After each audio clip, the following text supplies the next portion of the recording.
محمد خاتم النبيين وعلى آله وصحبه أجمعين. سبحانك لا علم لنا إلا ما علمتنا إنك أنت العليم الحكيم. رب اشرح لي صدري ويسر لي أمري واحلل عقدة من لساني يفقهوا قولي. آمين.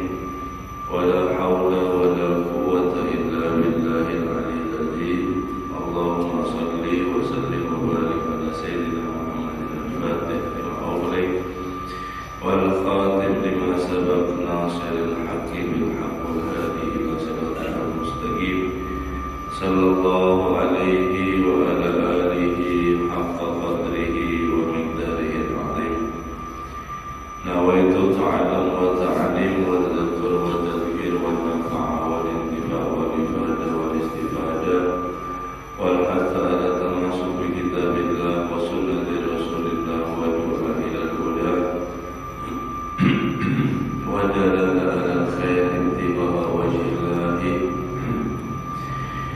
ومراضه وقربه ثواب سبحانه وتعالى. قال المصنف رحمه الله تعالى ونفع به وبعلومه في الدارين آمين. رضي الله عنكم. وقال رضي الله عنه وكذلك لا ينبغي له أن يملك المرأة أمره ويوليها نفسه وماله.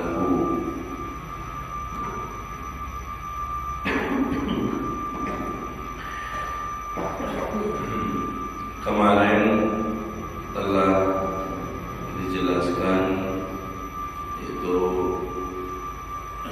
bagaimana haknya seorang istri atas suami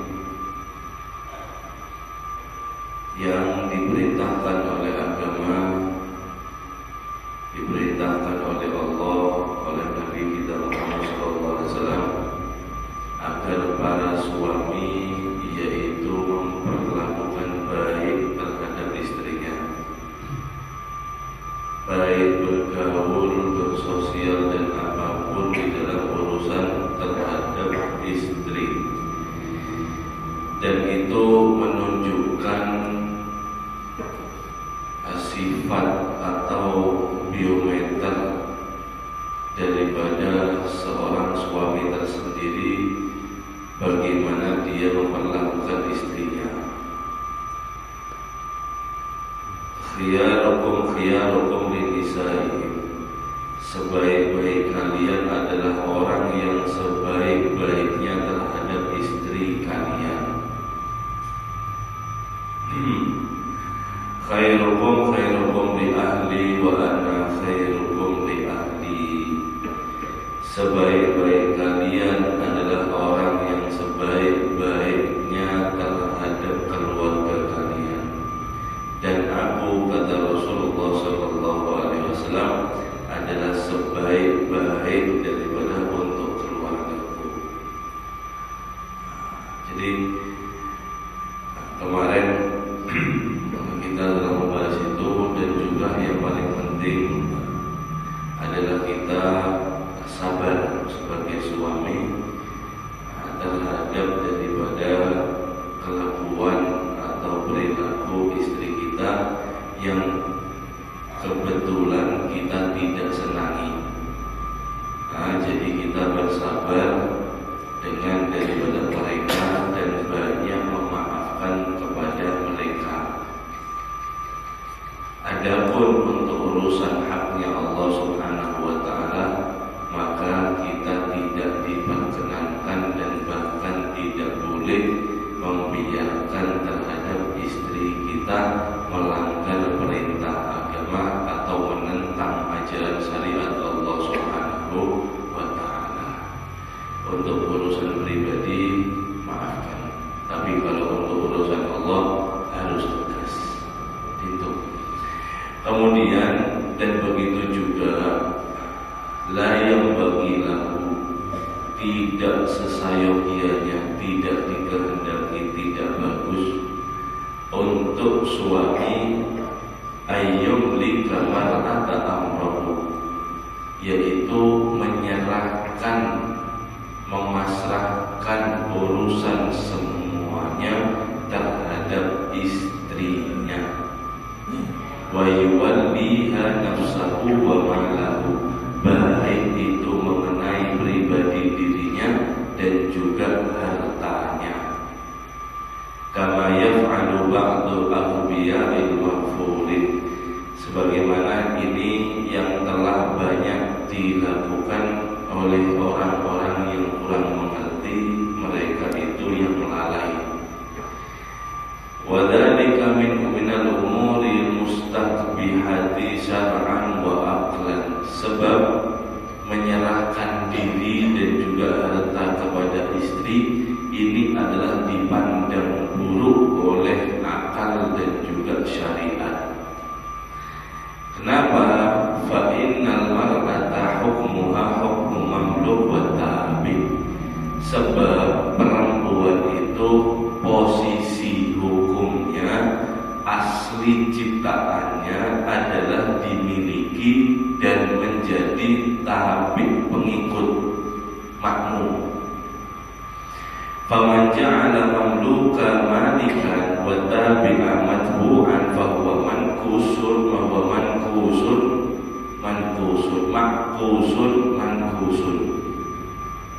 Dan barang siapa orang yang menjadikan pengikut sebagai barang siapa orang yang menjadikan pemilik sebagai raja dan juga dia itu sifatnya makmum, menjadi yang diikuti, menjadi panutan, fahuwa mankus, maka dia ini terbalik, maka dia ini adalah buruk. Wa qala alaihi salatu wassalam, la yuflihu qaumun walau amrahum imra'atan.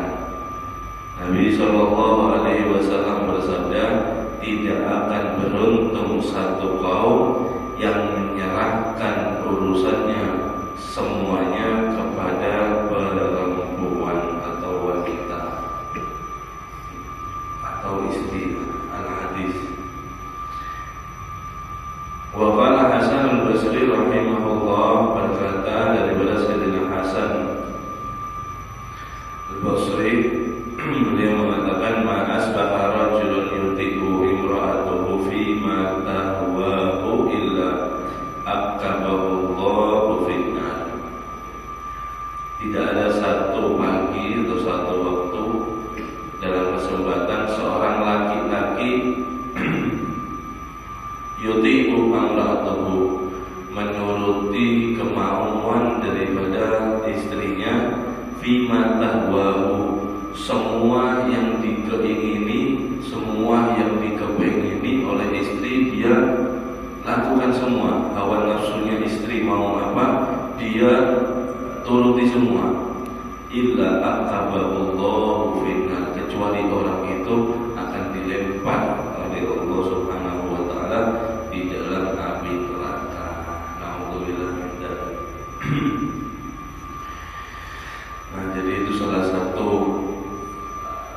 penekanan yang tidak dianjurkan oleh agama, baik agama maupun akal dan semuanya itu, ketika daripada seorang suami menyerahkan urusan semuanya terhadap istri, baik pribadinya atau hartanya. Wa idza kana lirajuli zawjatani aw zawjatun lazimahu adlu bainahunna fa in lam yu'addil waqa'a fil ismi wal haraj. Dan jika ada seorang laki-laki menikah dua atau lebih dari itu, maka wajib untuk berlaku adil di antara mereka. Sebab jika tidak adil, maka dia akan mendapatkan dosa dan juga daripada kesalahan. Qala Nabi sallallahu alaihi wasallam, man kana indahu imra'atani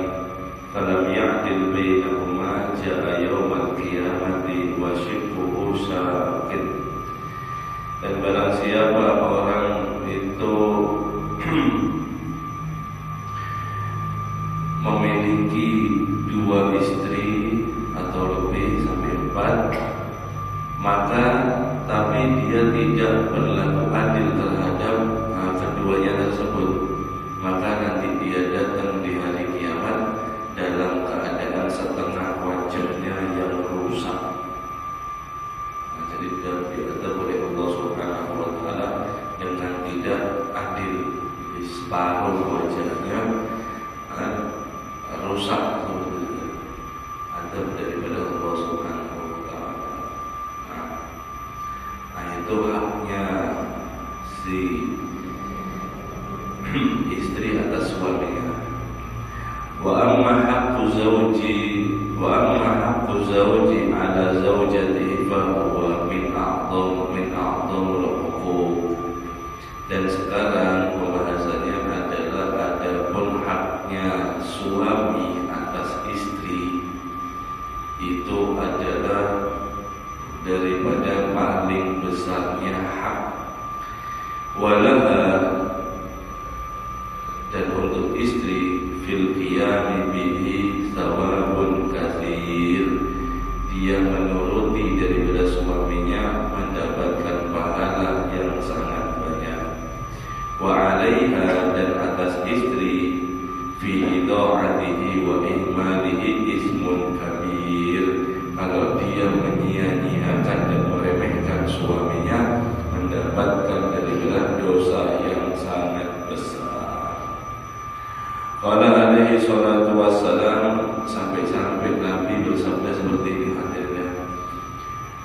Nabi sallallahu alaihi wasallam bersabda, "Lau amartu ahadan an yasjuda li ahadin la amartu imra'atan tasjuda li zawjiha." Sampai-sampai Nabi sabda seperti ini, seandainya bisa diperintahkan dari salah satu perintah untuk bersujud, diperintahkan untuk bersujud, artinya di sini ini Nabi Shallallahu Alaihi Wasallam saking menghormati, tapi kita dengan hormat tidak boleh sampai sujud. Sujud kita hanya kepada Allah Subhanahu wa Ta'ala. Seandainya boleh, kata Nabi, untuk sujud kepada daripada yang lain, maka aku memerintahkan seorang istri ayyasjuda li zawjiha, hendaknya dia sujud terhadap suaminya. Seandainya boleh, tapi tidak boleh, sebab sujud kita hanya kepada Allah Subhanahu wa Ta'ala. Ini adalah kata-kata Nabi yang mengandung begitu besar haknya daripada suami atas istrinya. Li'azami haqqihi 'alaiha, karena sangat besar sekali daripada haknya suami atas istri. Wa qala alaihi salatu wassalam, dan Nabi sallallahu alaihi wasallam bersabda, ayyama imra'atun batat zawjuha anha radin dakhala jannah. Barang siapapun daripada perempuan yang pada malam hari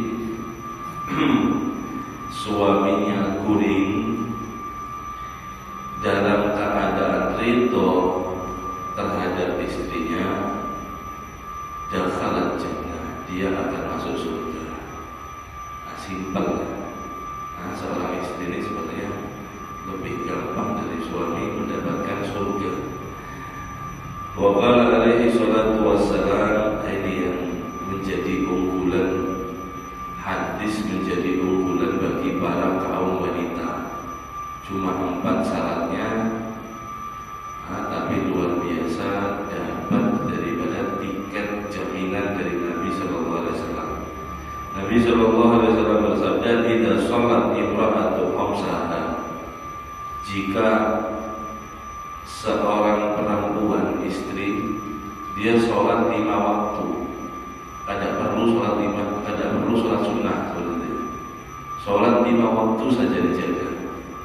Wa shamat sahraha, dan puasa di bulannya, di bulan Ramadan dia puasa, kada usah puasa Senin Kamis Ada usah puasa ini dan itu sunnah banyak, ada usah.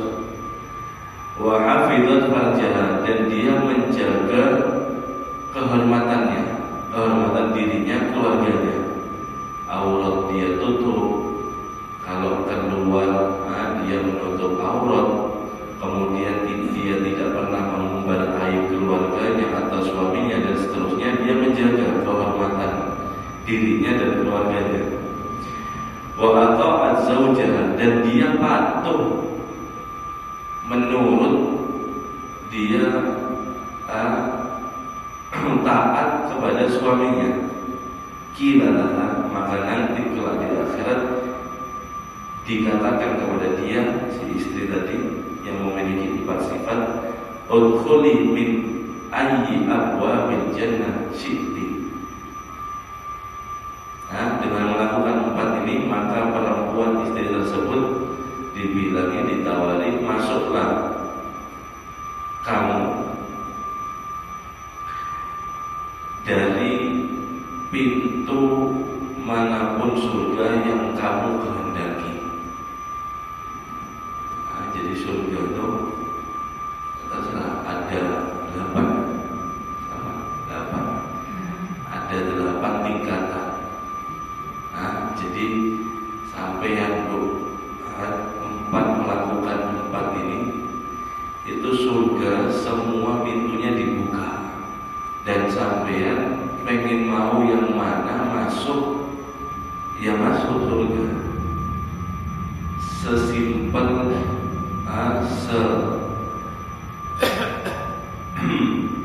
semudah jika dia berusaha, itu di dalam perempuan mendapatkan surga. Artinya sampean bisa memilih surga Firdaus yang di dalamnya ada Sayyidah Fatimah, ada Rasulullah Sallallahu Alaihi Wasallam. Modalnya cuma 4, sholat 5 waktu, ada usah sholat berjamaah, sholat sunnah ada usah. Ini khusus binian lah, khusus istri, bukan binian, maksudnya istri yang punya suami. Sholat 5 waktu, bahkan kata ulama, kada usah sholat sunnah kalau bisa. Kemudian sholat di bulan Ramadan, dalam setahun 30 hari aja gitu, puasa. Ada usah puasa Senin Kamis, puasa ini, puasa itu. Kemudian daripada jaga kehormatan dan taati suamimu, artinya di dalam taat selama tidak bertentangan dengan syariat. Maka dengan 4 ini saja Anda bisa masuk surga, dengan seakan-akan Anda yang memiliki semuanya surga itu. Jadi nyaman mau masuk yang mana terserah sampean. Nah, ini kayak ambiar, ini sudah. Justru kita yang laki-laki ini yang sangat-sangat susah mau masuk surga. Kenapa? Sebabnya ketika kita mau masuk surga, ada beberapa orang yang menghalangi kita nantinya. Kita sudah bagus beribadah, kita sudah nyaman, timbangan sudah fix, sudah stempel masuk surga. Mau masuk anak perempuan kita ditarik, mau masuk anak perempuan baik istri kita narik kita. Kenapa? Sebabnya awwalu ma yata'allaq bihi ar-rajul yaumal qiyamah ahlu wa auladu. Pertama kali nanti orang itu yang akan ribet, yang akan berkaitan dengan daripada dirinya seorang laki-laki itu, pertama kali adalah orangnya itu keluarganya dan juga daripada anak-anaknya, artinya istrinya dan anak-anaknya. Kenapa? Ketika mau masuk surga, ya Allah, memang benar ayahku taat, tapi ayahku tidak pernah mengajarkan aku untuk sembahyang. Ya Allah, memang benar ayahku daripada pegawai, tapi aku tidak tahu kalau pegawai itu aku dikasih makan yang haram. Ya Allah, saya betul membuka aurat, tapi yang membelikan bajunya itu adalah ayahku. Ya Allah, aku masukkan surga sebab aku tidak salah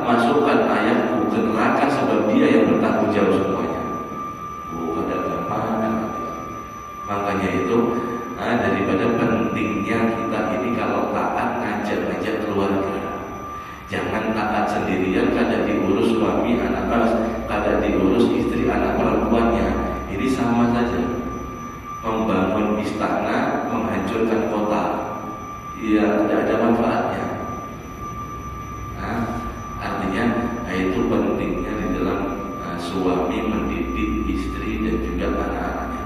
Sebab tidak lain yang rugi sendiri, yang tanggung jawab semuanya nanti yang ditanyakan adalah suami. Ada istri ditanya, ada. Kullukum ar-ra'i wa mas'ulun an ra'iyatihi. Setiap kalian ini adalah pemimpin, dan setiap pemimpin nanti akan diminta pertanggungjawaban di kelak di hadapan Allah Subhanahu wa ta'ala. Itu bagi suami ribet. Suami ini urusannya mau masuk surga. Ribet sama sekali. Kemudian kita mati surga selamat berdatangan. Susah sekali. Kalau mau masuk itu ke bandara itu, imigrasinya itu sampai luar biasa pertanyaannya, banyaknya. Mungkin pernah ya ada yang masuk imigrasi ketika mau umroh atau mau haji atau di luar, ditanya-tanyain macam-macam. Jadi kita yang mau surga, malaikat itu tanyanya itu sangat banyak dan sangat ribet sekali. Makanya itu daripada perempuan cuma 4 saja, Nabi SAW menjamin masuk surga sesuka kamu wahai istri, surga yang mana kalian akan masuki dengan menjaga sholat, puasa, menjaga kehormatan dan taat kepada suaminya. Dan bahkan perempuan itu ketika dia mau puasa sunnah, suaminya kadang mengizinkan, maka dia haram, tidak boleh untuk puasa. Paham ya? Jadi para istri kalau mau puasa itu sebenarnya harus izin suaminya malam hari atau pas pagi juga. Mas, saya puasa sunnah Seninnya. Oh iya Dik, silakan. Ya sudah, puasa. Oh jangan Dik, jangan puasa. Meskipun tidak memberikan alasan, puasa sunnah ya, bukan puasa wajib. Meskipun tidak memberikan alasan, maka tidak boleh daripada istri untuk meneruskan puasanya. Kalau dia teruskan, bukan dapat pahala tapi dapat dosa. Paham ya? Jadi itu sangat tinggi di dalam haknya daripada suami terhadap istrinya. Wa qala alaihi salatu wasallam, dan Nabi sallallahu alaihi wasallam bersabda, la yanzurullahu tabaraka wa ta'ala ila imra'atin la tashkuru zawjaha wa hiya la tastaghni anhu.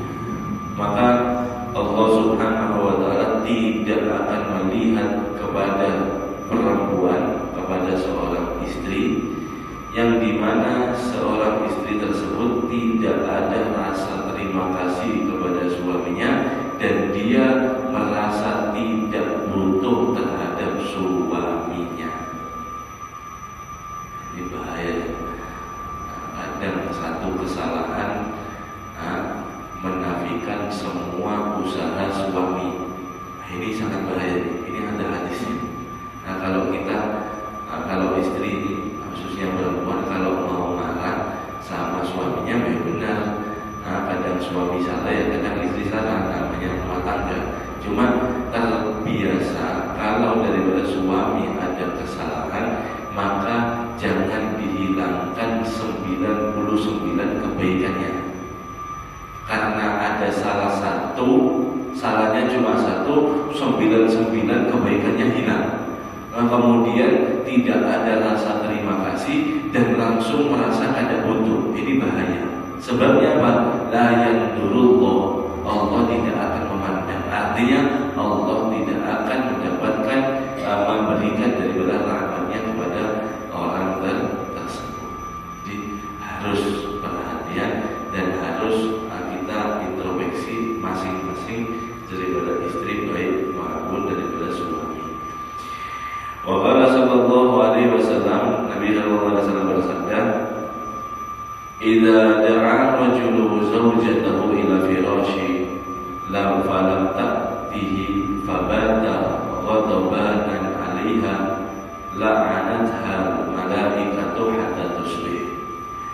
Jika ada seorang suami mengajak kepada istrinya untuk berhubungan, akan tetapi tidak datang daripada istrinya, kemudian tidur sampai guring, ghadabanan, suaminya guring dalam keadaan marah, dalam keadaan kecewa, alaiha, maka yang dia dapatkan untuk istri la'anathan malaikatu hatta tusbih, dia akan dilaknat oleh para malaikat sampai subuh. Jadi sepanjang malam para malaikat daripada melaknat seorang daripada istri. Fayajibu, akhirnya nanti kita bahas alasannya kenapa tidak mutlak seperti itu ada ya sebenarnya. Fayajibu ala imra'ati ta'atu zawjiha, maka yang pertama wajib atas istri mentaati terhadap suaminya, wa tarkul mukhalafati lahu, dan tinggalkan daripada tidak sependapat, tinggalkan daripada berselisih terhadap suami, tinggalkan. Ini ketika suami mau ya, maksudnya jangan setiap saat, bukan ketika suami berkehendak seperti itu. Tinggalkan yang namanya mukhalafah atau menentang dan juga selisih paham. Wa an la ta'addan, ini pembahasan lain. Wa an la ta'dana fi baitihi wa la tatasaddaqu min malihi, dan jangan pernah seorang istri mengizinkan siapapun masuk rumahnya ketika tidak ada suaminya. Ini sangat penting. Ada tamu, assalamualaikum, waalaikumsalam, adakah suaminya? Oh kadada, kaina datang, nggih saya ada perlu ini, bolehlah saya masuk? Kada boleh, meskipun sahabat sedekat apakah dia, jangan boleh memasukkan daripada yang bukan mahram, kada boleh, haram hukumnya. Paham ya? Suami, terus bagaimana nanti kalau suami saya datang balik ke rumah? Oh rumah saya jauh, ini ya urusan sama suami saya ada masukkan orang lain ke rumah saya. Oh ini hebat, ini kan ada kan. Assalamualaikum, waalaikumsalam, siapa?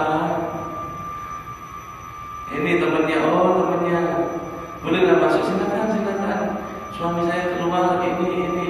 Jadi berdua ngobrol dalam rumah, loh haram hukumnya. Meskipun sahabat mulai bayi kan, haram hukumnya, tidak boleh dalam syariat. Jadi harus tahu batasannya. Jadi jangan kita mencampur adukan urusan perasaan kada enak sama hukum, tidak boleh. Harus tegas di dalam, tidak boleh mengizinkan siapapun yang datang terhadap daripada bukan mahramnya. Ini penting. Wala tatasaddaqu min malihi, dan jangan si sang istri tidak boleh bersedekah dari hartanya si suami, tidak boleh. Suaminya guring, ada orang misal datang minta atau ada keperluan, kemudian diambil dari saku atau dompet suaminya, kemudian disedekahkan tanpa izin suami, kada boleh meskipun sedekah. Ini saking betapa syariat menunjukkan daripada tingginya haknya suami atas istrinya. Tapi kalau sudah ada pesan, ya tidak apa-apa. Jadi kalau sampean mau sedekah atau mau mengeluarkan duit, ambil saja di dompetnya itu, meskipun guring kada usah izin, tidak apa-apa. Maksudnya ini yang kada pernah dapat izin, kemudian ambil duit disedekahkan, apalagi dibuat jajan, apalagi dibuat shopping dan sebagainya, ini tidak boleh. Wala takhruju minal baiti illa bi'idnihi walidahu, dan jangan pernah keluar rumah kecuali dengan izin suami dan ridho terhadap suaminya. meskipun sampean keluarnya ada ziarah, tetap hukumnya haram. Dan si wali tersebut kalau tahu sampean tidak diizini sama suaminya, tidak akan menerima sampean terhadap jamuannya. Artinya yang sampean ziarahi pun itu kada rela. Sebab para malaikat di saat itu bukan mendapatkan mendoakan rahmat ketika orang yang berziarah, tapi mendapatkan daripada laknat. Nauzubillah min dzalik. Jadi itu batasan-batasan yang harus dimengerti. Apalagi keluarnya jalan-jalan beramian sama kawan kada izin suami, itu tidak boleh. Fa in fa'alat syai'an min dzalika biduni idnihi asimat. Jika seorang istri melakukan salah satu daripada yang telah kita sebutkan, kata Imam Al-Haddad, dengan tanpa izin suaminya, maka berdosa. Wa idza da'aha ila firashihi lam yajuz laha imtina'u illa bi udri syar'i. Dan tidak boleh seorang istri menolak ajakan suaminya untuk berhubungan kecuali ada udzur syar'i, udzur syariat. Seperti apa? Seperti daripada haid, datang bulan, mas datang bulan, makanya ini harus ini tetap mencegah, hukumnya wajib tutup. Syariat tidak membolehkan. Atau sakit, sakit ini masuk, sakit itu termasuk udzur syariat. Jadi ada batasannya, tidak mutlak kalau diajak harus mau, ya tidak seperti itu juga. Artinya kalau sakit dan si suami ya sebenarnya harus tahu kondisi daripada istri. Jangan seenak mentang-mentang seperti itu kemudian ngajak semaunya sendiri, ya jangan. Nabi SAW ada seperti itu. Ada nanti akan kita bahas di dalam kesimpulannya. Artinya ini Islam memberikan pandangan, dua pandangan. Kepada istri kita wajib berperilaku baik, sangat memuliakan perempuan, dan juga suami juga istri harus berlaku lebih terhadap suami tersebut. Ketika dua-duanya ini berkomitmen memegang daripada syariat Islam, sunnah Nabi Muhammad SAW, maka niscaya rumah tangganya akan menjadi rumah tangga sakinah, mawaddah, warahmah.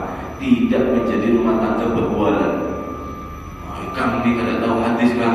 Belum tahu hadis, cuma kada kayak itu juga jadinya berbual. Kenapa? Meninggikan haknya satu sama lain. Ini tidak seperti itu. Justru kita belajar itu supaya kita lebih mengerti terhadap haknya masing-masing, dan kita lebih lembut hati kita untuk memaafkan supaya mengantarkan keluarga yang baik, keluarga daripada yang diinginkan oleh Nabi SAW terhadap umatnya. Nanti akan kita bahas dalam daripada terusannya tadi, dan juga batas-batasnya. Wallahu a'lam bishawab. Mudah-mudahan kita diberikan ilmu bermanfaat, amal soleh, keluarga kita diberikan daripada keluarga sakinah, mawaddah, warahmah. Yang belum dapat jodoh